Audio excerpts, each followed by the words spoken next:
السلام علیکم ورحمۃ اللہ وبرکاتہ۔ کیسے ہیں آپ سب؟ امید ہے کہ سب ٹھیک ٹھاک ہوں گے اور ایمان کی بہترین حالت میں ہوں گے۔ آج ہم اپنے اوپر اپنے نفس پر نظر دوڑاتے ہیں کہ ہم کہاں کھڑے ہیں، کہیں اللہ ہم سے ناراض تو نہیں، جیسے پہلے والے قوم پر ناراض ہوا تھا اور انہیں عذاب میں مبتلا کر دیا تھا۔ حضرت موسیٰ علیہ السلام نے اللہ سے پوچھا، یا میرے اللہ، جب تو ناراض ہوتا ہے تو کیا نشانی ہے جس سے ہمیں پتہ چلے؟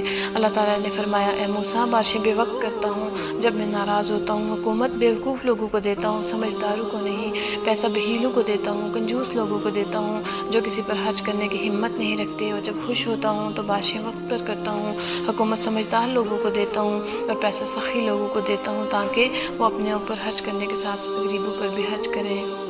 جس قوم کے پاس اللہ تعالیٰ کی کتاب قرآن ہو اور اگر اس نے اس کو پس پش ڈال دیا، اس کو نہ تھاما، تو ناکامی تو آنی ہے۔ ہم سے پہلی والی قوموں کے ساتھ بھی ایسا ہوا، جب انہوں نے بدعملی اختیار کی، شریعت کو پس پش ڈال دیا، اللہ تعالیٰ کی کتاب کو پس پش ڈال دیا، تو اللہ تعالیٰ قرآن پاک میں فرماتے ہیں، ضُرِبَتْ عَلَيْهِمُ الذِّلَّةُ وَالْمَسْكَنَةُ وَبَاءُوا بِغَضَبٍ مِّنَ اللَّهِ۔ ذلت، کمزوری، مسکنت، کم ہمتی مسلط کر دی گئی اور اللہ تعالیٰ کے عذاب میں مبتلا ہو گئے۔ اللہ جب ناراض ہوتا ہے تو رزق بند نہیں کرتا، آکسیجن بند نہیں کرتا، نہ سورج کو حکم دیتا ہے کہ فلاں میرا نافرمان ہے، اس پر تیری کرنیں نہیں جانی چاہیے۔ اللہ جب ناراض ہوتا ہے تو ہدایت روک دیتا ہے، خشیت الہی کے جذبے چھین لیتا ہے، سجدوں کی لذتیں چھین لیتا ہے، سجدوں کی توفیق چھین لیتا ہے۔ اللہ جب ناراض ہوتا ہے تو پانی بڑھا دیا جاتا ہے، آنکھوں کانوں پر پردے ڈال دیے جاتے ہیں۔ بندہ سوچتا ہے میں نے یہ نیک کام نہیں کرنا، ارے بیوقوف، تجھ سے تو رب نے توفیق چھین لی۔ ہم اپنے پہلی والی قوموں پر نظر دوڑائیں تو ہمیں پتہ چلے کہ سرکشی اور نافرمانی کی وجہ سے ان پر اللہ کے عذاب آتے رہے۔ چند ایک میں یہاں پر بیان کرتی چلوں۔ بنی اسرائیل کی قوم کو بندر بنا دیا گیا اور ان پر تقریباً 10 طرح کے عذاب آئے۔ قوم ہود پر بارشوں کا عذاب آیا۔ اللہ تعالیٰ نے 7 راتیں اور 8 دن لگاتار بارشیں برسائی، جس نے کسی فرد کو نہ چھوڑا۔ حضرت ہود علیہ السلام مومنین کو لے کر دوسری بستی میں نکل گئے اور ان لوگوں کا پیچھے یہ حال تھا کہ ان کی کھالیں سفید کر دی گئی۔ اب جو بندہ آندھی کی لپیٹ میں آتا، آندھی پہلے اسے ہوا میں اڑا کے لے جاتی اور پھر زمین پر یوں مارتی جس سے ان کے سر باقی نہ رہتے۔ قرآن پاک میں ان کی لاشوں کو کھجور کے کھوکھلے تنوں کے ساتھ تشبیہ دی گئی، ایسے تن کے جن کے سر نہیں ہوتے۔ دیہات والوں کو شہر والوں پر پھینکا گیا تاکہ سب ہلاک ہو جائیں۔ استغفر اللہ۔ اسی طرح حضرت نوح علیہ السلام کی قوم پر سرکشی اور نافرمانی کی وجہ سے عذاب آئے، ان پر بھی بارشوں کا اور طوفان کا عذاب آیا۔ زمین میں جتنے سوراخ تھے ان میں سے پانی ابلنا شروع ہو گیا تھا۔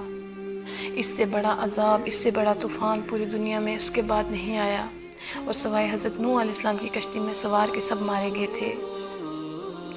قوم فرعون پر بھی طوفان کا عذاب نازل ہوا۔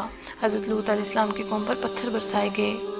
حضرت شعیب علیہ السلام کی قوم کو ایک زوردار آواز نے پکڑ لیا تھا اور وہ گھروں میں اوندے پڑے تھے، ان کا نام مٹا دیا گیا صرف نافرمانی کی وجہ سے، سرکشی کی وجہ سے۔ تو ہم کہاں کھڑے ہیں؟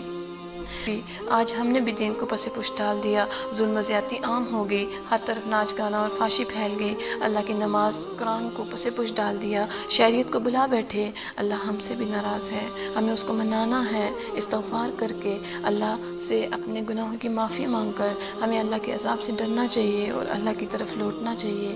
سوشل میڈیا میں بے حیائی پھیل رہی ہے، اسلامی بیان کو تو کوئی سننے کو تیار ہی نہیں، مگر بے حیائی والی باتیں خوب پھیلائی جا رہی ہیں۔ ہمیں اللہ سے ڈرنا چاہیے تاکہ ہم پر بھی رحم کیا جائے۔ پانی میں بہنے والے بے گناہ مظلوم لوگوں نے تو شہادت کا رتبہ پایا ہے، غریب لوگوں نے، مگر ہمارے لیے یہ لمحہ فکریہ ہے کہ ہم اللہ سے توبہ کریں، استغفار کریں، اللہ ہمیں کسی بڑی مصیبت میں نہ ڈالے۔ زنا، قتل و غارت، فریب، بے حیائی، ظلم و زیادتی، کسی کا حق کھانا، دین کو پس پش ڈال دینا، اپنی زبان سے دوسروں کے دلوں کو چھلنی کرنا، ہر اخلاقی برائیوں نے ہمارے معاشرے کو گھیر رکھا ہے اور اخلاقی خوبیاں سوائے چند لوگوں کے ختم ہو چکی ہیں۔ ہمارے لیے لمحہ فکریہ ہے کہ ہم اس پر سوچیں کہ ہم کہاں کھڑے ہیں۔ اللہ تعالیٰ مجھے اور آپ کو ہدایت بخشے اور ہمارے گناہوں کو معاف کرے، ہمیں ہر طرح کے عذاب سے بچائے۔ آمین ثم آمین۔ ملتے ہیں نیکسٹ ویڈیو میں، تب تک اپنا بہت سارا خیال رکھیے گا، ہمیشہ یاد رکھیے گا، we can and we will take care. اللہ حافظ۔